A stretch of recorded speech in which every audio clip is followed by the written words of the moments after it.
menurut penjelasannya saya datangi ke Mbah Juru Kunci tadi, itu di gua itu dulu tempat bertapanya Prabu Brawijaya yang katanya itu tembus ke Gunung Lawu, dan juga pernah dipakai bertapa Presiden Soekarno. Jadi kalau istilahnya tumbal itu nggak ada. Yang penting sampean jangan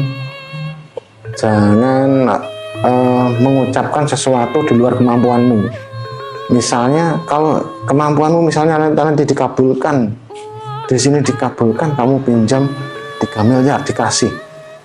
Kalau kemampuanmu istilahnya nadar, itu kemampuanmu hanya ayam atau menyembelih kambing atau selamatan diri syukuran di sini, ya situ aja. Jangan mengucapkan kamu mau nyembelih sapi. Ya, ternyata nanti kalau nggak kamu penuhi, sudah ada contohnya.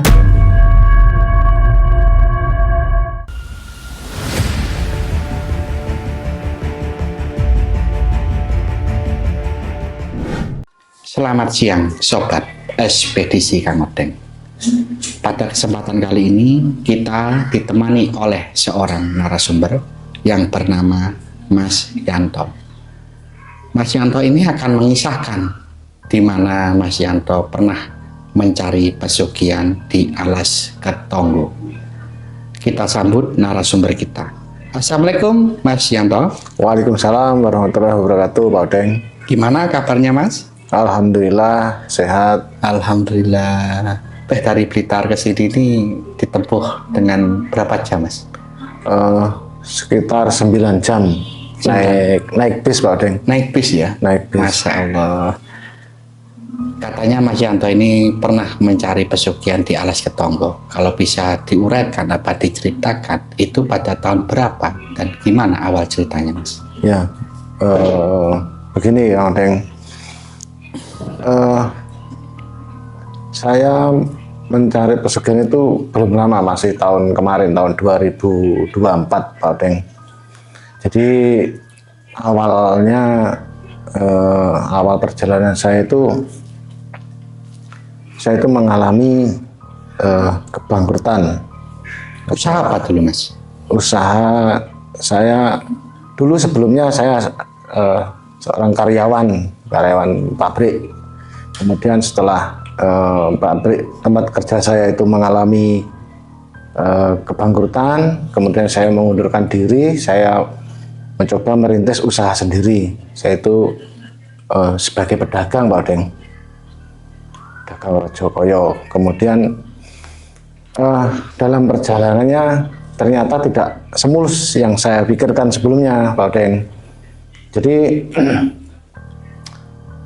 banyak kendala seperti ditipu baik orang lain maupun teman sendiri, kemudian dagangan dibawa tapi tidak dibayar, orangnya ada pergi entah kemana, saya tidak ada kembali ke saya. Kemudian baik teman-teman bahkan rekan-rekan yang tadinya berdagang bersama, yang join istilahnya, join dengan saya, ternyata juga memanfaatkan saya.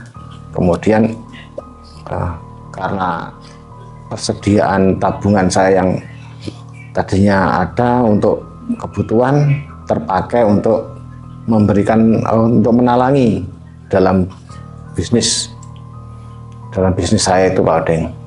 Akhirnya berjalan dari 1, 2, 3, 4 tahun saya benar-benar, setelah 5 tahun benar-benar saya kolab Pak Odeng. Saya benar-benar kolab, kehabisan modal.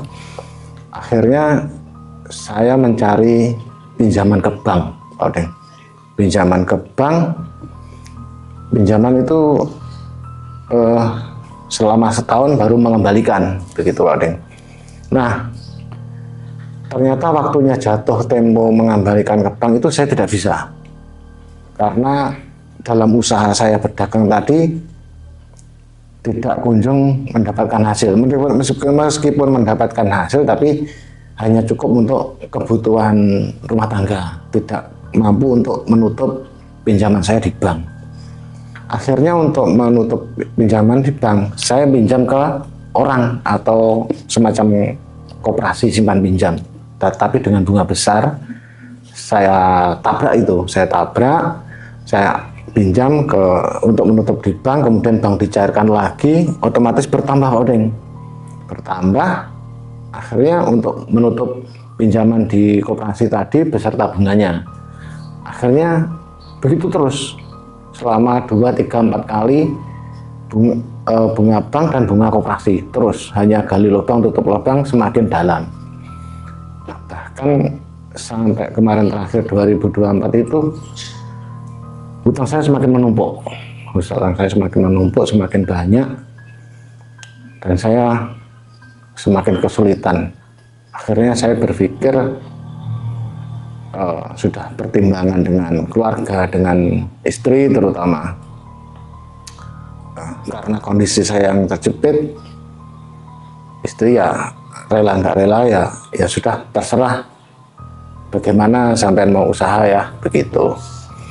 Akhirnya saya mencari-cari informasi melalui media sosial maupun langsung dari teman ke teman. Begitu saya telusuri, setiap ada informasi saya telusuri, saya nyatakan. Akhirnya ketemu di daerah Ngawi ada informasi, tadinya di daerah Sragen, Jawa Tengah.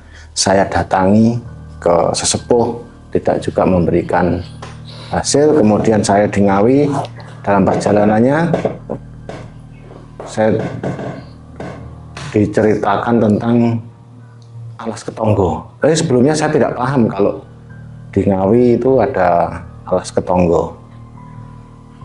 Itu ternyata di situ tuh banyak sekali petilasan-petilasan. Kemudian ada yang mujarab, Mas. Begitu, ada salah satu teman yang menceritakan ke saya.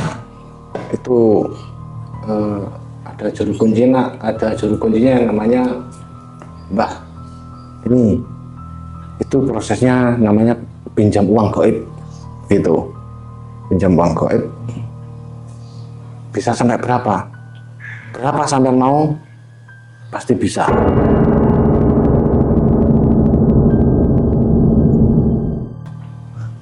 Jangankan cuma 200, 300, 400 juta, 3 miliar dikasih, gitu.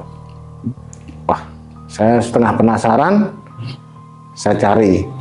Namanya dulu itu yang ngasih informasi itu katanya namanya Mbah Karno, gitu, Mbah Karno. Ternyata saya telusuri, saya cari namanya Mbah Karno, tidak ada. Saya cari terus, saya nggak menyerah, Pak Deng. Saya nggak menyerah, saya cari, ketemu di sebuah warung. Saya nanya, ternyata si Mbah Juru Kunci itu orang tuanya warung kopi di pinggir jalan itu, Pak Deng. Warung kopi pinggir jalan itu menuju ke alas ketonggo.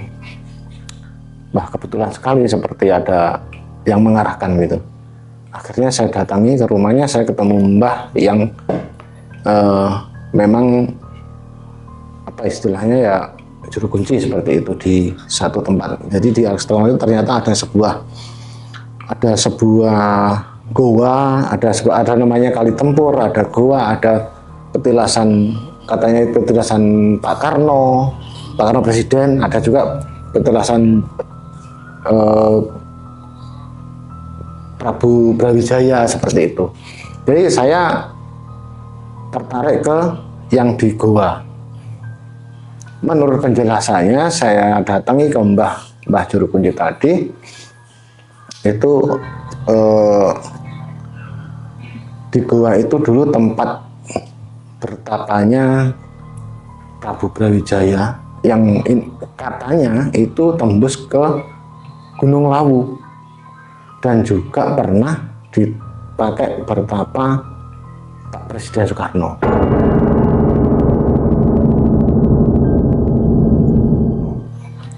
Juga pernah dipakai bertapa Sunan Kalijogo, informasinya seperti itu.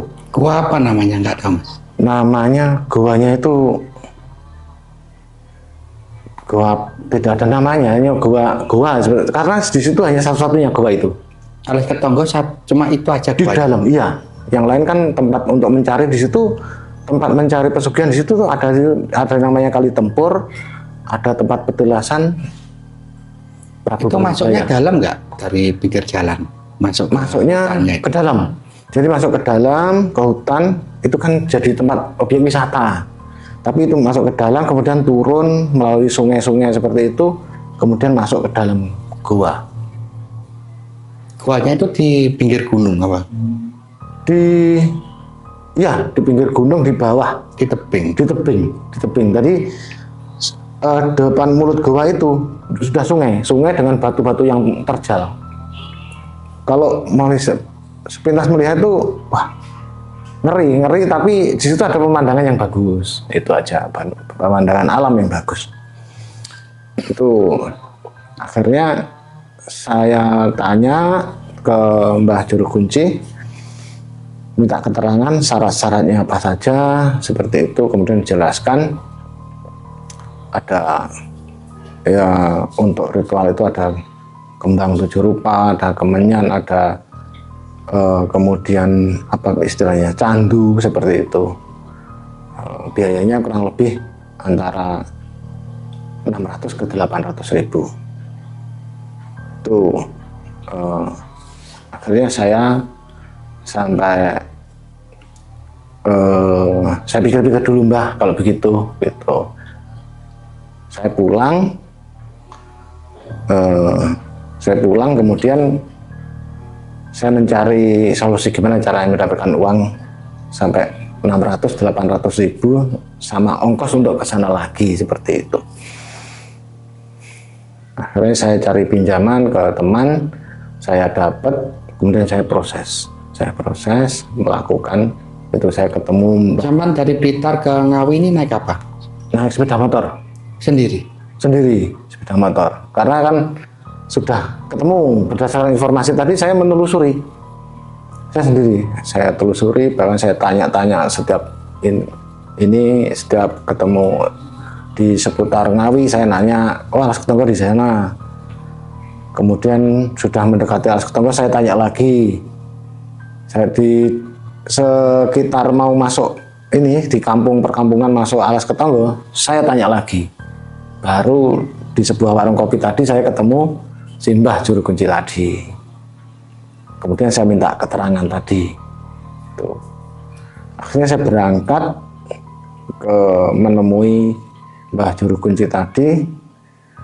Kemudian masuklah ke gua.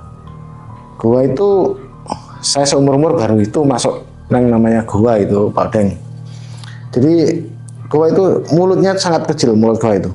Jadi ternyata menurut penjelasan Mbah Juru Kunci tadi itu sering dipakai ritual. Jadi gua itu pintunya ditutup pakai pintu besi. Kemudian itu dibuka, tapi nggak digembok. Dibuka, saya diajak masuk, saya masuk. Ternyata di dalam itu sangat luas, dalam gua itu. Tapi ya ada rasa takutnya itu kalau runtuh atau gimana gitu. Karena kan di atas itu kan tanah liat loh ya. Kemudian banyak di atasnya lagi banyak pohon-pohon jati besar-besar gitu. Tuh, saya masuk di dalam ada lorong-lorong. Jadi setelah di tempat gua itu ada seperti batu yang seperti meja itu. Kemudian ada banyak lorong-lorong seperti kamar-kamar itu. Tapi saya nggak berani nanya macam-macam, nggak berani masuk ke sana kemari, nggak berani. Hanya mengikuti sesuai arahan Mbah Juru Kunci. Itu ritualnya sore apa malam, Mas? Siang. Oh, siang. Siang, sekitar jam 2 siang. Karena saya ada keraguan itu tadi, saya minta bukti, dibuktikan kalau benar-benar gua itu tempat ritual seperti itu, hanya sebatas itu. Kemudian saya masuk, ritual peralatan di bawah, kemudian sudah membakar kemenyan di situ, minta izin kepada si apa ya istilahnya penunggu yang gua di situ. Yang kalau menurut penjelasannya dari Mbah Juru Kunci itu, di sini ini nak, di sini sifatnya pinjam uang gaib. Dia ini yang menaungi Sunan Kalijogo. Jadi kalau istilahnya tumbal itu nggak ada. Yang penting sampean jangan mengucapkan sesuatu di luar kemampuanmu. Misalnya kalau kemampuanmu misalnya nanti dikabulkan, di sini dikabulkan, kamu pinjam 3 miliar dikasih. Kalau kemampuanmu istilahnya nadar, itu kemampuanmu hanya ayam atau menyembelih kambing atau selamatan diri syukuran di sini, ya situ aja. Jangan mengucapkan kamu mau nyembelih sapi. Ya, ternyata nanti kalau nggak kamu penuhi, sudah ada contohnya. Orang Madiun, ada orang Ponorogo, itu pengusaha-pengusaha besar. Akhirnya nggak lama dari situ ya jatuh waktunya, akhirnya meninggal. Tapi mendapatkan uangnya ya. Tapi menurut penjelasan Mbah Juru Kunci tadi mendapatkan uangnya sampai 3 miliar, ada yang 7 miliar. Waduh, saya sudah angan-angan saya sudah kemana-mana itu uang segitu banyaknya gitu. Belum pernah seumur 1 miliar belum pernah lihat saya. Akhirnya itu di dalam goa itu dijelaskan seperti itu, jelaskan rentetannya seperti itu, nggak ada tumbal, nggak ada. Sudah percayalah, kalau kamu udah mantap kita lakukan. Nah akhirnya dilakukan situ. Mbahnya membakar kemenyan, saya ditanya namanya siapa, dari mana, saya sampaikan, sama mbahnya juga disampaikan di situ proses. Kemudian berdoa sesuai keyakinan masing-masing, tapi tetap ditemani sama simbah. Udah cukup, kemudian diajak keluar. Kemudian di pinggir kali itu ada semacam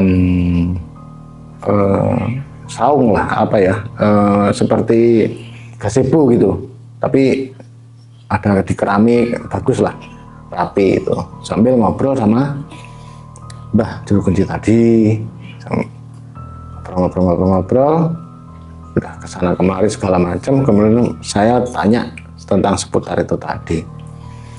Mbah, itu nanti kalau saya nggak bisa mengembalikan bagaimana? Atau misalnya, nuwun sewu Mbah, kan semua orang itu umurnya ada batasannya, nggak selamanya kita abadi hidup. Oh iya nak, betul. Mbah paham maksudnya sampean begitu. Nah kalau misalnya nanti Mbah ini sudah meninggal, saya mengembalikan uang ini nanti kemana, di mana prosesnya, terus prosesnya seperti apa? Oh begini dijelaskan. Waktu yang ditentukan di sini nak, waktu yang ditentukan di sini itu maksimum batas pinjaman itu hanya selama 30 tahun, tidak boleh lebih. Nah, kamu bisa mengembalikan hanya setahun sekali, itu di bulan Muharram, bulan Suro. Kalau orang Jawa bilang bulan Suro. Setiap Suro, tanggal 1 Suro, kamu harus ke sini mengembalikan, mencicil seberapa mampu kamu mengembalikan. Tapi batas waktunya 30 tahun. Kalau kamu punya uang banyak sekali, kamu mau langsung dalam waktu, misalnya udah lebih lah, rezekimu banyak, yang kamu pakai usaha udah berhasil, dalam waktu 3 atau 5 tahun kamu punya uang, mau mengembalikan semuanya, nggak boleh. Harus nunggu waktu selama 30 tahun, dicicil per tahun. Berapa kamu mampu? 1 juta kah? 2 juta kah? Misalnya kamu pinjaman 3 miliar, ya harus kamu cicil. Berapa? Kamu bisa mencicil setiap setahun sekali. Seperti itu. Oh, nah kalau misalnya aku wis mati, oh, begitu paling mbahnya. Nggih, kalau jenengan sampun sedo terus pundi, Mbah? Ya begini, Mas. Kalau saya sudah meninggal, sampean bisa datang langsung ke sini sendiri. Prosesnya pun terus pundi, kalau kan mboten saged. Nggak bisa saya istilahnya mujuk nih gitu, memasrahkan dengan bahasa-bahasa doa-doa yang seperti itu. Saya bisanya hanya ya bahasa kemampuan orang awam loh Mbah gitu. Ya pokoknya kamu deleh kok kono sama taruh di situ uang seberapa kamu bawa itu, kamu ucapkan, Mbah saya mau mengembalikan pinjaman saya, mau menyicil istilahnya, mengangsur pinjaman saya berapa diserahkan di situ, nanti hilang sendiri. Seperti itu. Kok ya kalau namanya hubungan dengan dunia gaib itu memang tidak bisa dilogika ya Pak Deng ya. Tapi itu saya nalar-nalar itu kok seperti gimana ya, nggak cocok dengan pemikiran saya. Akhirnya Mbah, saya tutup itu. Sementara sampai di sini dulu proses ritual saya. Nanti kalau ada kelanjutannya, saya akan menemui panjenengan lagi. Saya seperti itu. Oh iya Le, nanti kalau mau diteruskan, zaman datang lagi ke sini sekali lagi, proses, kemudian nanti di rumah kamu siapkan obrambenya, sesajennya nanti saya tuliskanlah catatan, ada pisang raja, ada kembang, ditaruh di layah, kalau bahasa orang Ngawi layah itu tampah atau lemper gitu. Kemudian kemenyan, kamu bakar kemenyan sama minyak sama seperti yang kita dipakai di gua itu, ada candu juga itu. Nah, kamu siapkan kain putih untuk menaruh tempat itu dan kamu duduk. Nah, di situ kamu baca wiritan nanti di rumah untuk memanggil lah. Untuk memanggil. Wiritannya ini kamu panggil namanya Mbak. Ada dua orang dayang di situ yang akan datang. Itu panggilannya namanya, kalau seingat saya Pak Deng ya, soalnya udah awal 2024 ya, agak lupa saya. Itu kalau nggak salah namanya yang satu Mbak Sulastri. Saya tuh pengen ketawa begitu Mbahnya nyebut nama Mbak Sulastri. Kok kayak namanya manusia biasa ya gitu. Mbak Sulastri, yang satunya lagi Mbak Seh gitu loh. Saya agak lupa. Yang dua orang itu nanti akan datang ke rumahmu mengantarkan uang. Loh, bagaimana datangnya Mbah? Ya nanti tiba-tiba muncul.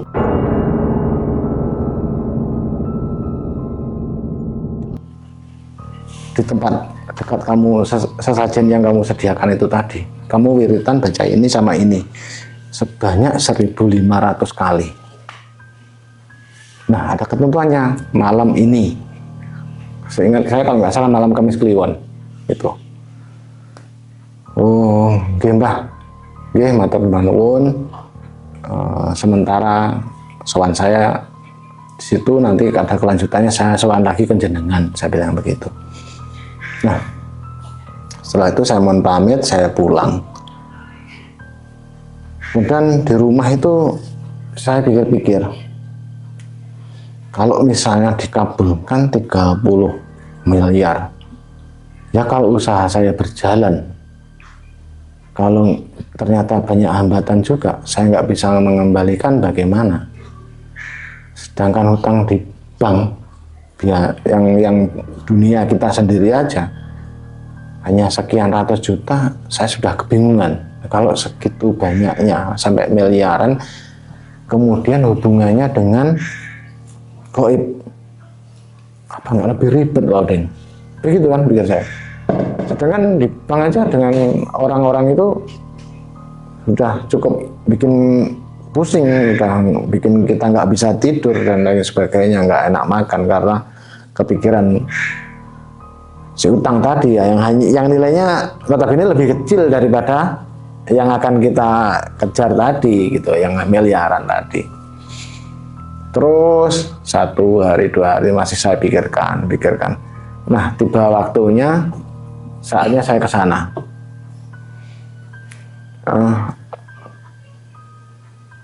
Saya konsultasi ke teman yang ya sedikit banyak punya kemampuan spiritual lah, ini seperti itulah sepintas menurut dia cerita, dia punya kemampuan seperti itu. Tapi yang jelas punya pemikiran yang lebih jernih lah daripada saya yang sedang kalut ada masalah. Saya minta pertimbangan hal seperti itu. Ternyata ya sudah Yan, kamu lebih baik nggak diteruskan. Mumpung belum terlanjur. Loh, Mas, tapi nama saya sudah dicatat loh di situ. Alah, sudah nggak apa-apa. Selama nggak kamu teruskan, kamu belum dapat apa-apa dari sana, udah nggak usah. Nah, ya nanti kalau kamu bisa mengembalikan. Jadi pemikirannya sama dengan saya. Kalau kamu bisa mengembalikan, kalau nggak bisa, bagaimana? Ya kalau kamu aja yang diambil nggak apa-apa. Kalau nanti yang dipakai ganti utangmu itu anakmu atau istrimu, bagaimana? Gitu. Terus 1-2 hari saya nggak pulang, nginep di rumah teman, hanya ngobrol tentang masalah pinjaman uang gaib. Kemudian sudah 3 hari itu saya pulang bilang ke istri, Bu, gimana ya baiknya, gimana jadinya? Akhirnya istri ya udah ya, nanti kalaupun diberi ternyata salah satu dari kita mati ya percuma gitu. Saya ketawa tapi ya kalau di logika kan ya masuk gitu. Oh ya udahlah, akhirnya reda nafsu, emosi itu reda Pak Deng. Reda sementara tapi reda, saya nggak kembali, saya nggak meneruskan ritual itu, dan saya nggak ada, ya untungnya si Mbah Juru Kunci tadi orang udah sepuh jadi nggak pegang HP, jadi nggak ada minta nomor HP, nggak ada saling menghubungi, nggak ada itu Pak Deng. Jadi itu Kak dilanjut lagi? Enggak, saya lanjutkan karena pertimbangan saya tadi seperti itu. Karena takut nggak bisa mengembalikan tadi. Betul, saya takut nggak bisa mengembalikan tadi. Akhirnya saya aktivitas normal seperti biasa, ke pasar, cari dagangan seperti itu. Ya dengan terseok-seoknya perjalanan ekonomi 1-2 bulan sambil bekerja sambil diam, tapi di kepala saya ini masih terus berkecamuk tentang masalah-masalah saya. Gimana nih? Semakin mendekati bulannya, semakin mendekati ini. Akhirnya bulan menjelang Pilpres itu kalau nggak salah bulan 9 Pak Deng ya. Kalau nggak salah saya bulan 9 atau bulan 10 itu saya keluyuran lagi mencari informasi tentang seputar pesugihan. Saya masih belum puas. Meskipun di sela-sela itu saya masih keluyuran ke sana kemari mencari barokah doa ke kiai, ke sesepuh seperti itu, dan nggak ada hasilnya juga. Saya itu masih pontang-panting pokoknya, segala macam sudah saya tempuh. Akhirnya bulan 10 saya berangkat, saya dapat informasi di Ngawi lagi Pak Deng.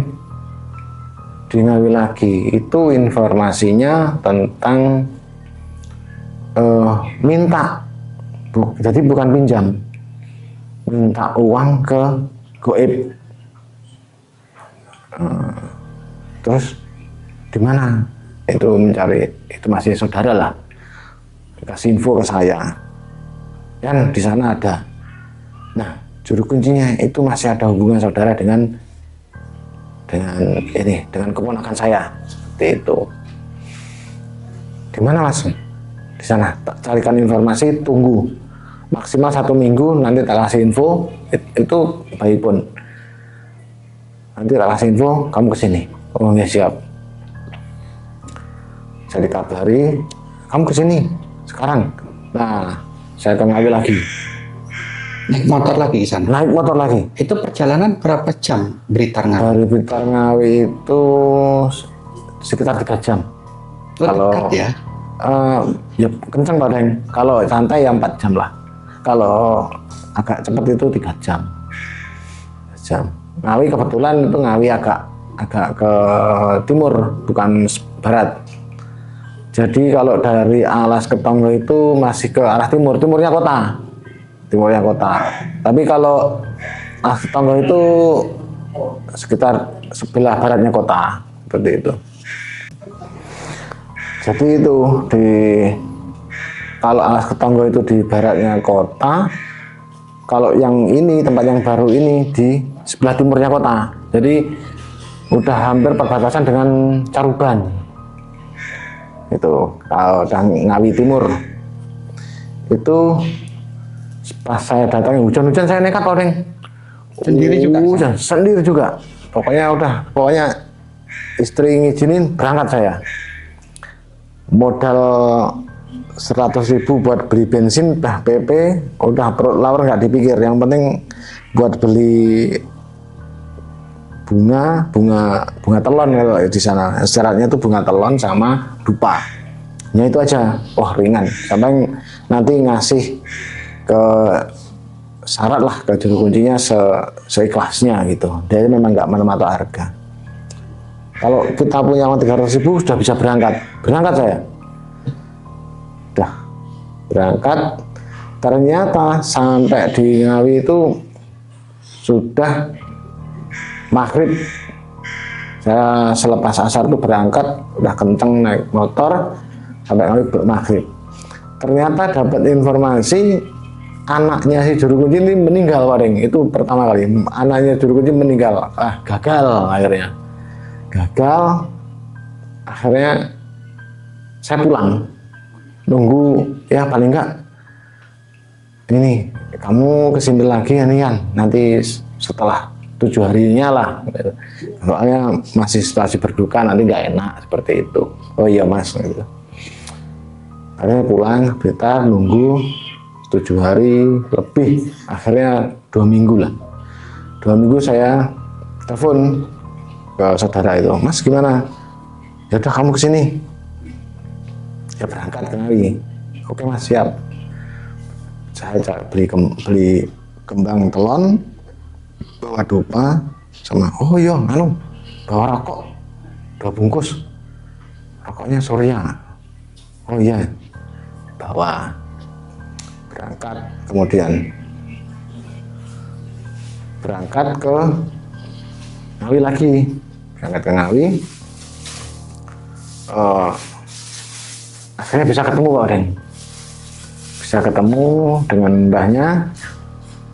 Saya sampaikan, Mbah juru kunci ini, saya kan belum ketemu. Saya nanya-nanya, Mbah saya mau silaturahmi. Kedua, saya mau minta pertolongan. Saya ada masalah ini, saya ceritakan masalah utang banyak, masalah kesulitan ekonomi, saya berdagang ini, bisnis saya macet gitu. Terus banyak ngerti, oh iya. Terus syarat-syarat yang diperlukan sampai napa wis gowo gitu. Oh sampun Mbah, saya sodorkan itu bunga. Kemudian si Mbah ini kalau sepintas melihat tuh orangnya lugu, polos, dan insya Allah jujur lah gitu. Usianya berapa kira-kira? Usianya, saya nanya itu usianya sekitar 75 ke 80. Tetapi karena dia cerita itu Mbah Kuncen itu punya penyakit linu paling, jadi agak udah jompo lah, karena mungkin masa mudanya kerja berat. Jadi meskipun usia segitu udah kelihatan sepuh, berjalan juga bawa tongkat. Nah itu kembang itu belum dibuka di situ, itu di tempat yang baru itu. Saya juga tadinya belum nanya-nanya, mbahnya itu langsung, saya tahu yang kamu maksud. Seperti itu, dipotong saya. Ya udah saya ngikut bareng, saya ngikut. Terus mbahnya ambil gaman keris. Itu kalau nggak salah itu disebutnya ombyang, keris ombyang. Diambil, didoakan, kemudian kalau itu ditungkulkan di atasnya bungkusan kembang itu Pak Deng. Itu saya juga nggak ngecek kembang itu tadinya seperti apa, begitu beli langsung saya bawa masuk kantong kresek kan. itu setelah kembang keris itu di atasnya itu paling itu begitu dibuka itu kembang itu kan ada kembang telon itu ada kembang kandilnya paling ya, itu ada bergaris-garis seperti itu. Langsung dibaca rodok jeru itu mbahnya. Saya kaget, rodok jeru non sewu mbah, maksudnya pun pripun, maksudnya bagaimana kok jeru kok dalam?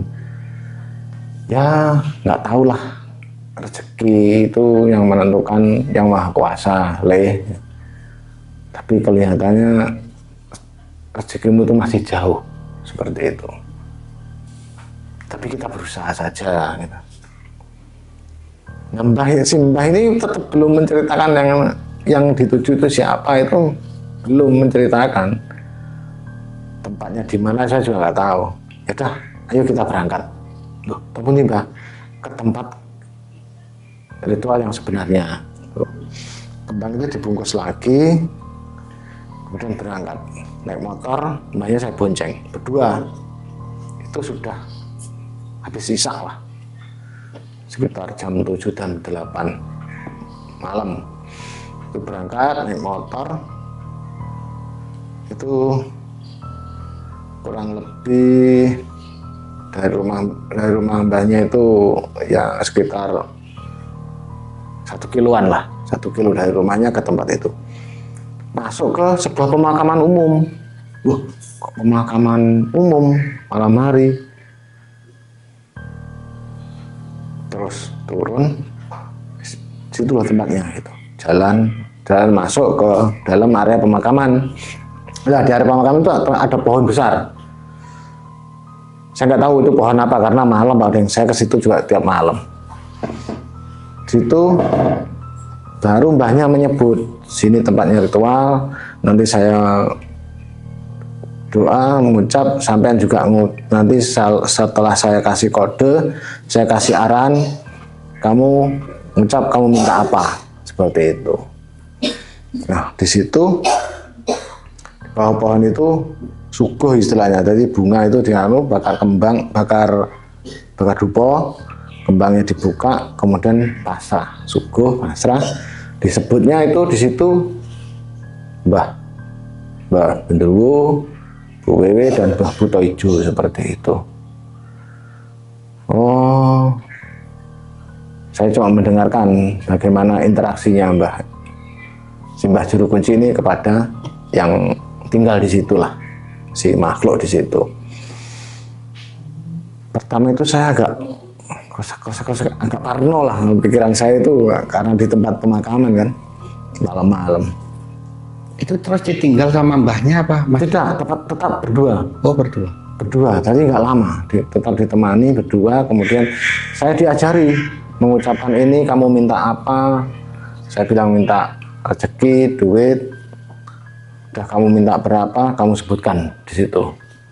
Nanti soal situ mau ngasih berapa ya terserah, namanya kan dia ngasih, nggak ada ini, dia nggak minta balasan apa-apa ya. Kamu kalau dikabulkan, nanti kamu di sini mau syukuran istilahnya, mau bawa tumpeng istilahnya sego kulup atau bawa bakar ayam atau menyembelih kambing terserah, tapi jangan yang macam-macam. Jangan menyangkut masalah keselamatanmu, keselamatan keluargamu atau nyawa. Jangan. Nggih Mbah. Saya nurut. Tuh, pasrah. Terus diarahkan. Saya juga mengikuti arahan cara Mbah Juru Kunci tadi, meminta seperti itu. Udah seperti itu. Nah, cepat, paling sekitar antara 30 menit sampai 45 menit lah di situ. Udah, setelah itu pulang. Kembang itu dibawa satu, dibawakan ke saya, kamu bawa pulang. Nanti kalau sampai rumah di Blitar, ditaruh di bawah bantal, kamu pakai tidur. Udah, Mbah. Udah, saya pulang orang. Pulang, sempat saya singgah di rumah rumah teman yang menunjukkan tadi, Mas, saya udah ke sana. Saya pulang dari itu, pamitan langsung pulang, nggak boleh lama-lama di situ. Pulang, mampir ke rumah teman tadi, Mas, saya dari sana ngobrol-ngobrol itu. Akhirnya sampai sekitar jam 12 malam lah, jam 12 setengah 1 malam itu saya pulang. Saya menceritakan proses tadi, ritual seperti itu, saya ceritakan, ngobrol-ngobrol, minum kopi, terus hilang capek, saya pulang. Karena malam saya naik motor itu bisa kenceng, Pak Deng. Saya bisa nempuh waktu itu yang biasanya 3 jam, itu 2 jam saya nyampe. Jadi hampir jam 3 saya sudah sampai rumah. Karena sepi jalan sepi, dan saya agak ada semangat lah. Wah, ini hasil gitu yang pikiran saya. Pulang nyampe rumah itu saya belum sampai istirahat untuk tidur, belum. Itu bunga juga masih di tas lah. Nyampe saya habis makan, minum kopi, paling sekitar 15 menit lah. Saya habis merokok, saya duduk di ruang tamu.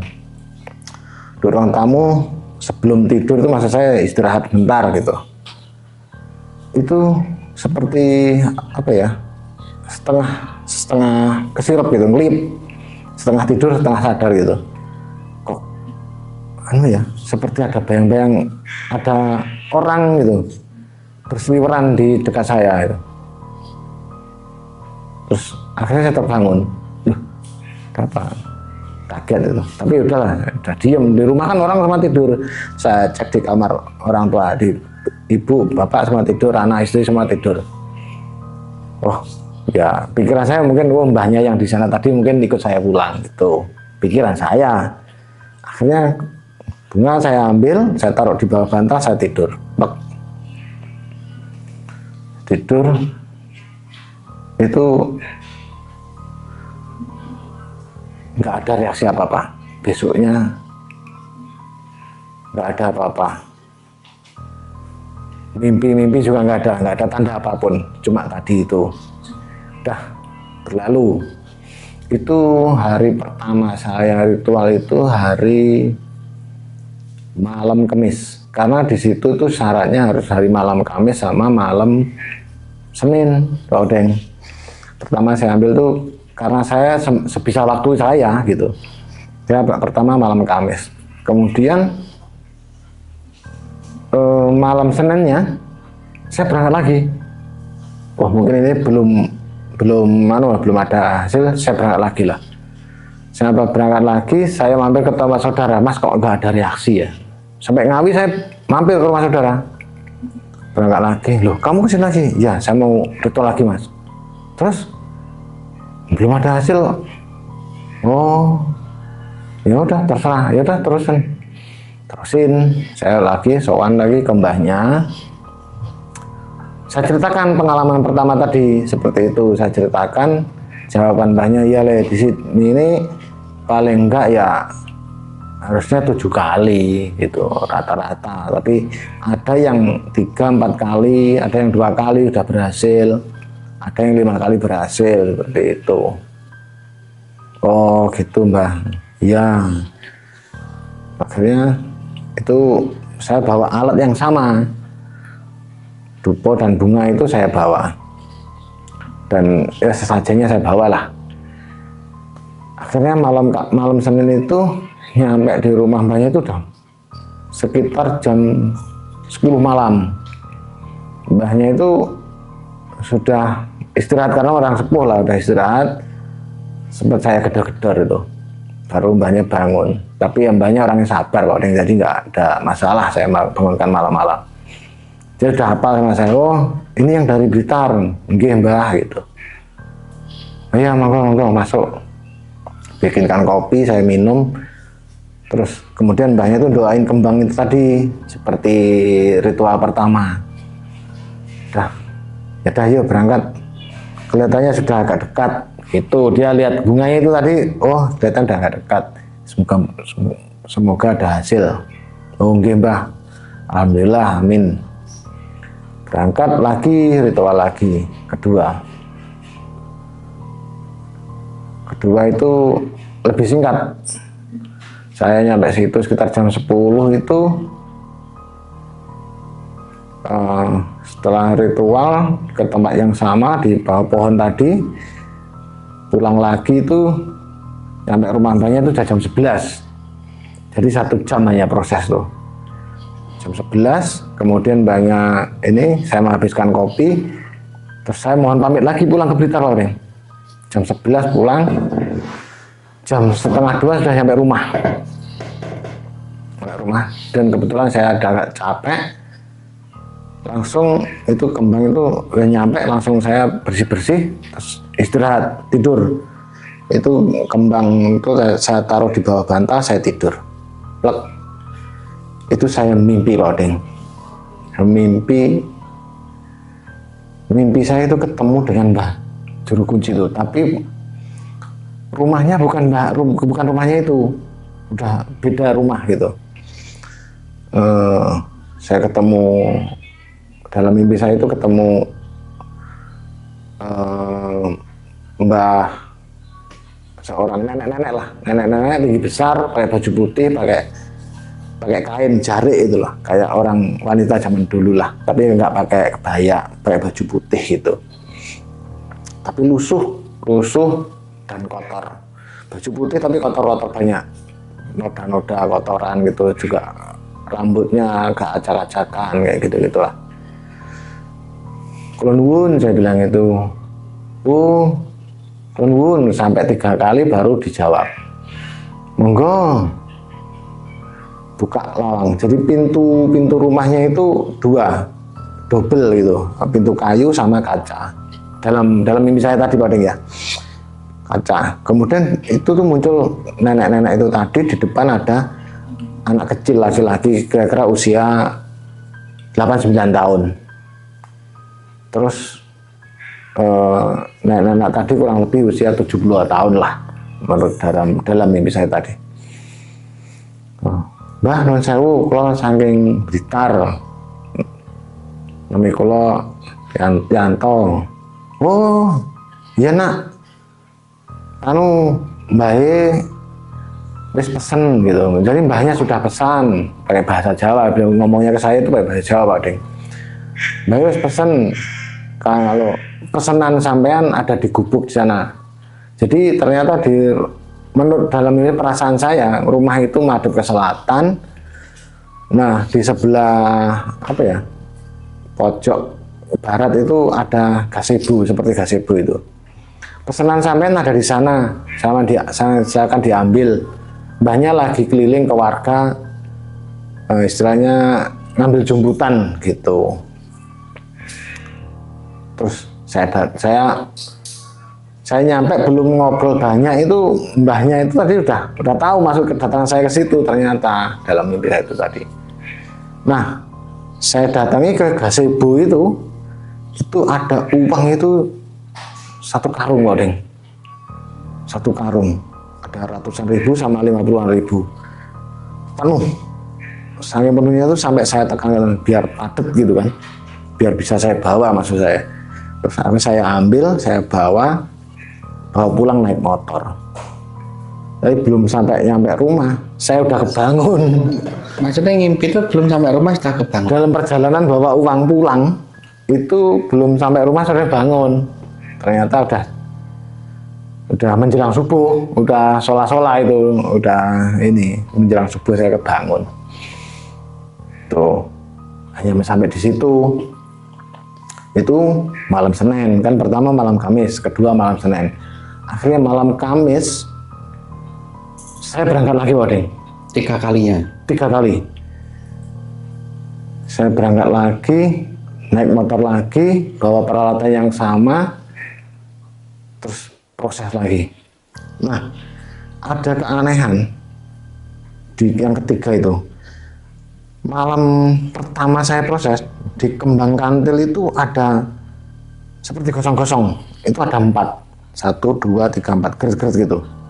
Seperti luka itu Pak Deng. Kembang kantil kan warnanya putih, jadi kan kelihatan luka-luka itu. Itu yang ketiga, itu lukanya tinggal 2. Masih ada luka tapi 2. Jadi mbahnya si juru kunci tadi bilang, oh wis semakin dekat le, wis muka-muka nang kabul. Jadi mbahnya itu juga mendorong, selek sampean tenanan muka-muka nang kabul, mungkin wis wayahe rezekine sampean gitu. Lebih mbah proses cepat, ritual setelah ritual itu antara jam 11 setengah 12 saya sudah pulang lagi. Dalam perjalanan itu saya pikiran saya nggak enak. Di jalan itu belum jauh dari, saya di jalan raya dari Ngawi ke arah Caruban, arah pulang, arah ke timur. Jalan raya itu ada, saya mau nabrak kucing. Namanya si kucing itu tuh berkelahi, wah di tengah jalan saya hampir nabrak itu. Di situ saya pikiran saya udah nggak enak, seperti ada feeling gitu. Tapi nggak nyata, hanya pemikiran saya orang ya. Seperti apa ini ya nggak saya nggak. Waduh, firasat apa ya? Kok ada kucing berkelahi tengah jalan? Jangan-jangan nggak berhasil. Seperti itu. Jangan-jangan ritual saya nggak berhasil seperti itu. Udah, saya bisa menghindari. Kemudian saya terus pulang nyampe rumah. Bersih-bersih udah hampir jam 2 lah, setengah 2 kurang lebih. Kalau malam itu sepi, saya udah terus pulang nyampe rumah seperti biasa. Seperti ritual pertama dan kedua, itu bunga saya taruh di bawah bantal, saya pakai talas tidur. Nah, saya itu mimpi itu ketemu seperti ibu-ibu tinggi besar, badannya putih seperti bule. Itu tapi di belakangnya itu, di belakang sama di sampingnya itu banyak anak-anak kecil-kecil. Banyak anak, tapi kelihatannya seperti di depan rumah saya. Jadi seolah-olah saya duduk di ruang tamu menghadap ke utara. Dari di utara rumah itu ada jalan. Itu seolah-olah di jalan itu kan ada gundukan tanah itu seolah jalan di situ. Anak kecil-kecil banyak sekali, seperti ibu guru TK sama anak-anak TK itu banyak sekali. Itu dada-dada ke saya, Pak Deng. Itu antara seperti mimpi dan seperti nyata gitu. Antara sadar gak sadar lah ya. Iya, dada-dada gitu. Anak-anak kecil itu juga dada-dada.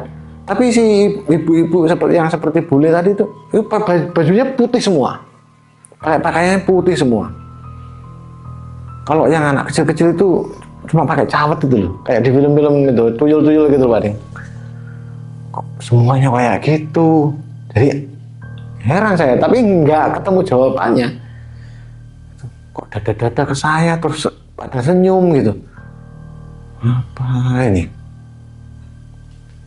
Udah, ya sepintas itu. Pagi bangun itu pertama malam itu ritual ketiga. Jadi ritual pertama hari malam Kamis, malam Minggu, malam Senin, kemudian malam Kamis, malam Senin berangkat lagi saya, Pak Deng. Yang 4 kalinya. Malam keempat. Saya nggak nyerah itu, kok nggak ada hasil. Begitu nyampe, saya agak sore, sekitar jam setengah 9 saya udah nyampe, jadi bisa ngobrol sama mbaknya.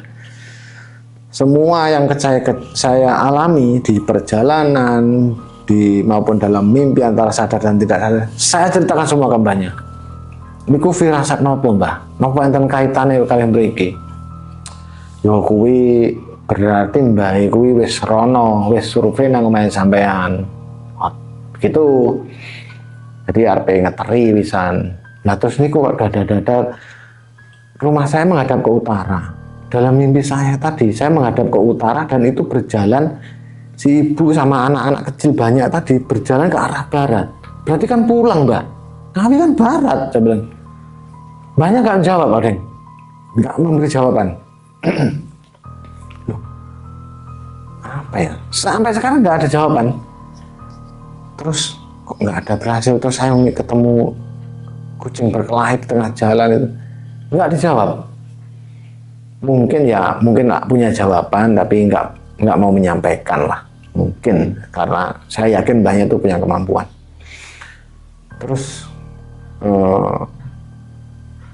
saya ritual lagi.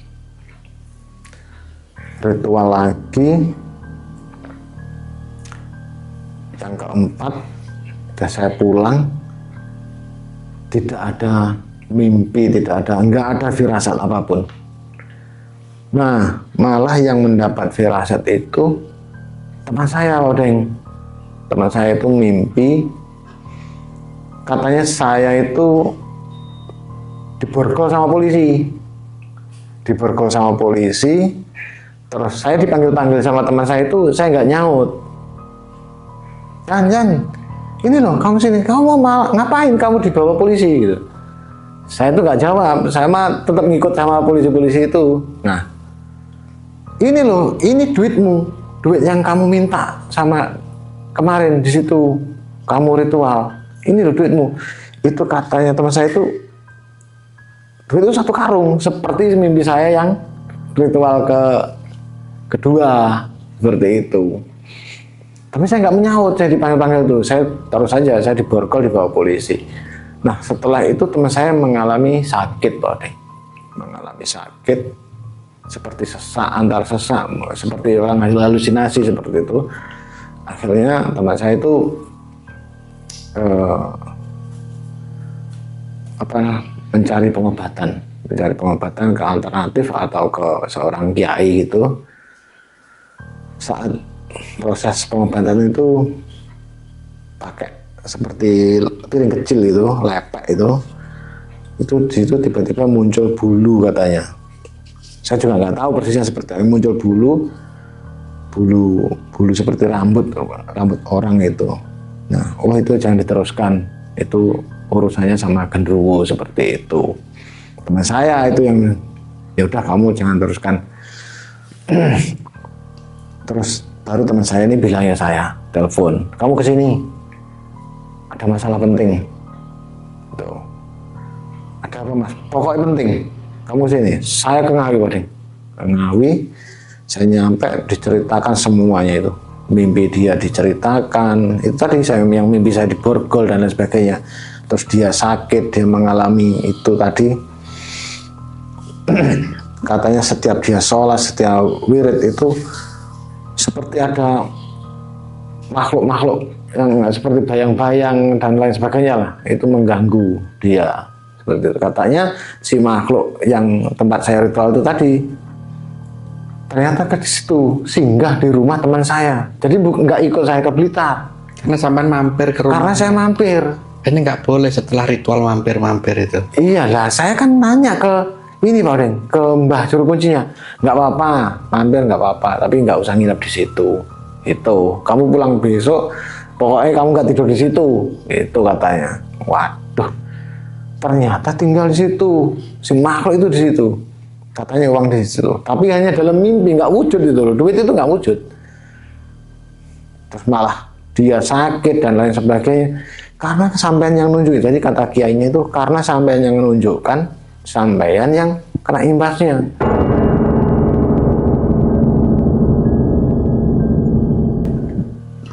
Harusnya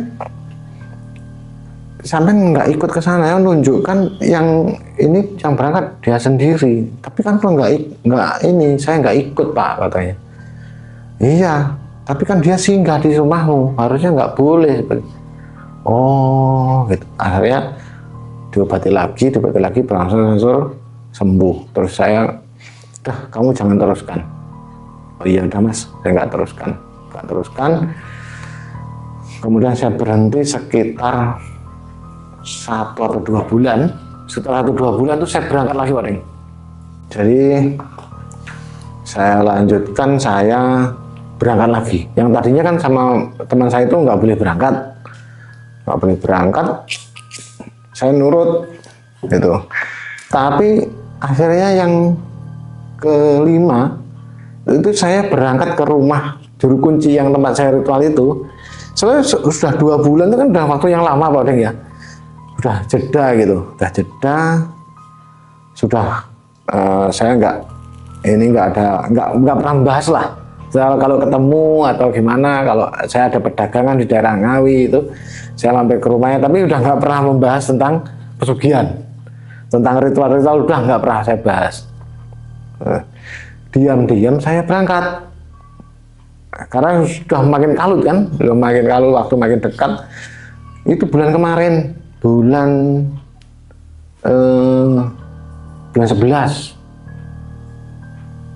bulan 11 saya berangkat,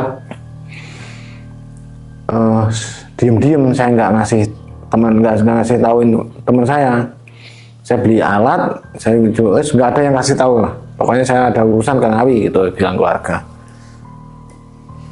Saya beli alat, saya berangkat, nyampe rumahnya Simbah, saya salami, Mbah, pripun sehat?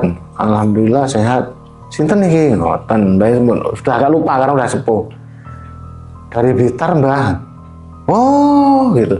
Monggo. Masuk terus ngobrol. Terus basa-basi gimana ceritanya gitu. Sehat. Nah, terus pripun kok lama nggak ada kabar? Ya, Mbah, saya yang dulu itu sudah ritual 4 kali itu saya belum ada hasilnya, Mbah. Saya lupa sebenarnya 4 kali atau 5 kali tuh, Mbah, saya belum ada hasilnya. Oh, orang enak hasilnya. Nah, terus ya maksud saya mau meneruskan itu, Mbah, barangkali ada kelanjutannya, soalnya pinjaman saya utang saya sudah makin banyak lagi, sudah bertambahnya waktu, otomatis pinjaman saya sudah makin numpuk, saya belum bisa mengangsur, bisa apalagi melunasi pinjaman saya, Mbah, gitu. Oh iya, bawa alat gitu. Bawa, Mbah, gitu. Saya sodorkan,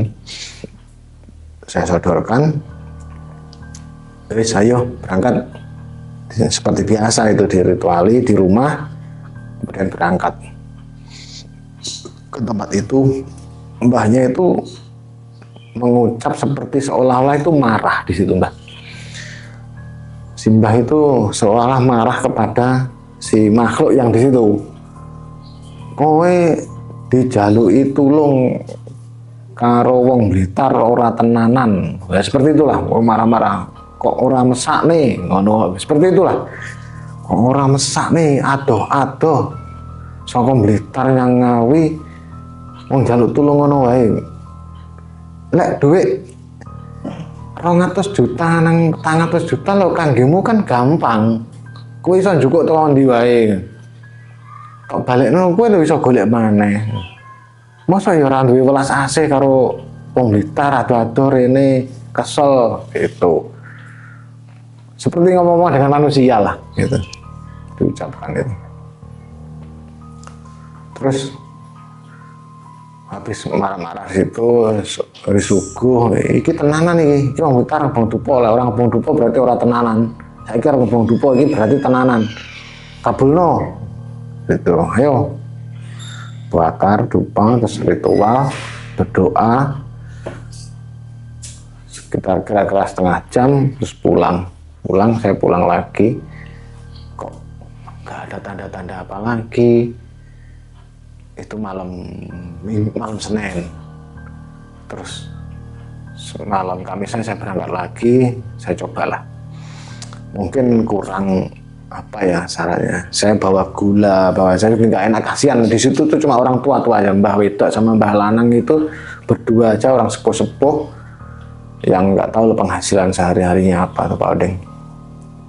Saya bawa itu bukan karena menyokok atau ini enggak, saya kasihan aja bawa gula, di situ disuguhi kopi gitu kan, kasihan ya bawa gula lah.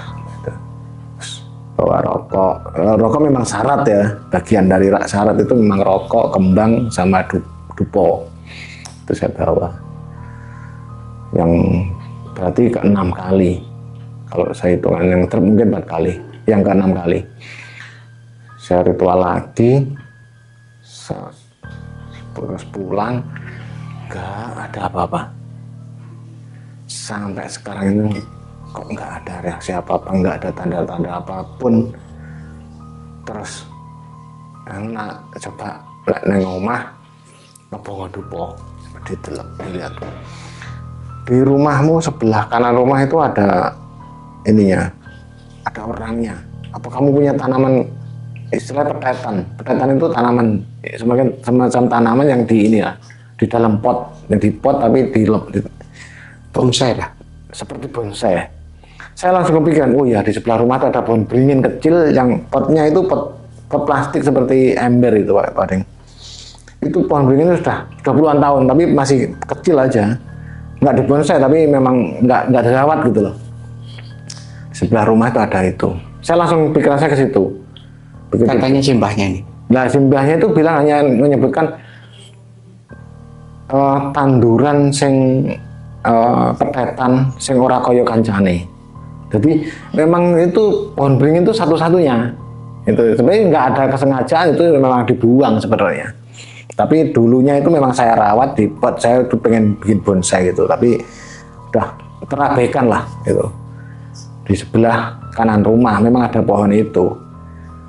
Pohon dupo. Berapa kali ya? 1, 2, 3 kali malam itu minimal 3 kali dalam seminggu lah. Saya bawa dupo. Gak ada tanda apa-apa. Akhirnya saya itu pergi ke seorang punya kenalan, seorang pengusaha yang sukses dan kaya, yang menurut informasi ya, yang sering kabar burung di masyarakat itu pesugihan dan lain sebagainya. Saya tuh nekat saya temui Pak Deng, karena sudah proses ritual di situ itu nggak berhasil, itu saya temui. Setelah temui, saya cuma ngobrol-ngobrol tapi sudah dipotong. Jadi artinya saya nggak bisa berkonsultasi lebih banyak. Dipotong. Omong saya itu udah dipatahkan gitu loh. Begitu pulang dari situ, saya mimpi tidur. Malamnya itu mimpi. Saya tidur itu kepala saya di timur, kaki di barat, tapi saya di depan TV lah, tidak tidur di kamar saya. Saya jarang tidur di kamar, saya tidur di luar kamar. Depan TV itu, tidur sendiri. Posisi tengkurap, ya tengkurap, memang tidur saya tengkurap, tapi saya mimpi saya tidur tengkurap gitu. Ya di tempat itu. Saya mimpi itu di bawah kasur tempat saya tidur itu keluar ular Pak Deng. Keluar ular itu 2 ekor. Ini posisi dari tengah. Saya tidur tengkurap gitu, ada ular 2 ekor. Ular itu warna hijau. Keluar. Yang satu ke timur, yang satu ke barat. Langsung saya bangun. Saya lihat HP itu, saya kaget lihat ular tadi. Yang satunya bawa lemari, saya itu ke arah kamar saya. Saya kebangun karena lihat ular tadi, kaget. Saya lihat HP. Buka HP, mau saya disenteri gitu Pak Deng, pakai HP itu. Nggak ada ular. Nah, saya lihat jam itu, jam 3.14 menit. Aduh, udah apa ya? Saya tanya-tanya itu, nggak ada yang bisa memberi jawaban Pak Deng. Jadi saya ritual ke sana kemari itu, saya masih ada ritual-ritual tempat lain yang ditipu sama orang, nggak ada hasilnya, itu tuh ada Pak Deng. Jadi kalau diceritakan malu lah saya. Jadi perjalanan selama ini masih belum mendapatkan hasil. Belum mendapatkan hasil. Akhirnya itu tadi saya dari perjalanan itu tadi sebenarnya di sela-sela itu saya saat merenung malam, saya nggak bisa itu saya melihat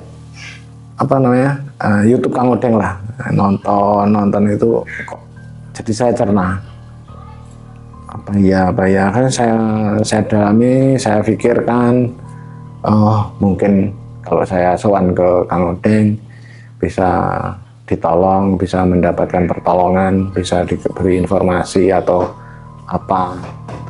Selain saya juga mendapatkan hubungan pertemanan, hubungan persaudaraan, saya jauh-jauh dari Blitar ke sini, selain hanya mendapatkan silaturahmi, mendapatkan saudara, menambah kenalan di Banyuwangi, saya nggak punya teman kan gitu. Jadi selain menceritakan, mengkonsultasikan pengalaman-pengalaman saya tadi, saya berharap bisa mendapatkan pertolongan mungkin melalui Kang Odeng, seperti itu Pak Odeng. Jadi gini Mas Yanto, saya ini orang biasa, nggak punya kelebihan apa-apa.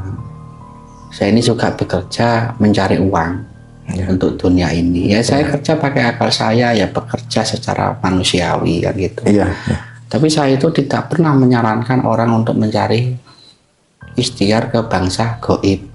Ya. Nggak pernah menyarankan, ayo ke sini kamu mencari pesugihan, ini pesugihan, enggak pernah. Iya. Karena apa? Suka saya nggak nyegah kamu mau jadi apa, itu hak urusan dengan Allah kan gitu. Iya. Saya sebatas manusia itu cuma bisanya apa? Menguraikan itu menceritakan tempat-tempatnya. Dan kalau bisa manusia itu ikhtiarnya antar manusia. Iya. Karena apa? Takutnya iman kita nggak kuat, nanti diarahkan yang kurang bagus, jadilah syirik. Ya. Syirik itu adalah menduakan Tuhan, kan gitu. Ya. Tapi kalau merasa panjenengan imannya kuat, tahan, yaitu hak panjenengan. Saya ini sebagai manusia cuma sebatas menguraikan, tidak pernah mengajak apa menyuruh. Apa nggak boleh manusia itu menceritakan yang jelek? Boleh. Apa nggak boleh menceritakan yang bagus? Boleh. Ya. Terserah orangnya, punya akal, sudah dewasa, ini tahu benar apa salahnya, apa salah, apa jeleknya sudah tahu. Iya. Jadi kayak gitu, Mas. Jadi manusia itu emang wajib untuk ikhtiar. Ya. Karena ada hadis mengatakan Allah itu mau merubah nasib manusia, kalau manusia itu mau merubah nasibnya sendiri. Ya. Berarti kalau bahasa kita berusaha dan berdoa. Betul. Kalau bahasa Arabnya ikhtiar. Nanti hasilnya apa ya nggak ada yang tahu. Ya. Besok pagi terjadi apa kita manusia nggak ada yang tahu. Nggak tahu, Itu ya. rahasia Tuhan. Betul, Pak Ode. Cuma bisanya ya berusaha dan berdoa. Apa itu hasilnya Allahu a'lam. Ya, gitu. Ya terima kasih Mas Yanto atas waktunya. Sudah Sama-sama, mau Pak Ode. mengisahkan kisahnya, sudah mau juga datang ke rumah saya. Terima Saya kasih. sendiri sebagai Kang Odeng saya ucapkan banyak terima kasih. Kita tutup dulu Mas ya. Baik, Pak Odeng. Assalamualaikum warahmatullahi wabarakatuh. Waalaikumsalam warahmatullahi wabarakatuh.